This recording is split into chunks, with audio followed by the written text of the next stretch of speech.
Sudarlun Asrama Putri di Daya Darul Abrar, Desa Gampung Baru Sayung, Kecamatan Setiabakti, Aceh Jaya, rata dengan tanah setelah dilalap api Jumat pukul 11.15 waktu Indonesia Barat. Kebakaran itu terjadi diduga akibat konslet arus listrik sehingga menjalar ke seluruh asrama, sehingga menghanguskan bangunan dan isinya.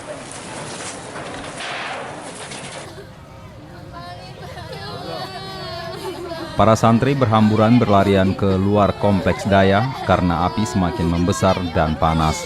Sementara seluruh barang-barang milik santri habis terbakar dan tidak ada yang dapat diselamatkan. Para warga bersama tim pemadam kebakaran Aceh Jaya berupaya memadamkan api bersama masyarakat setempat.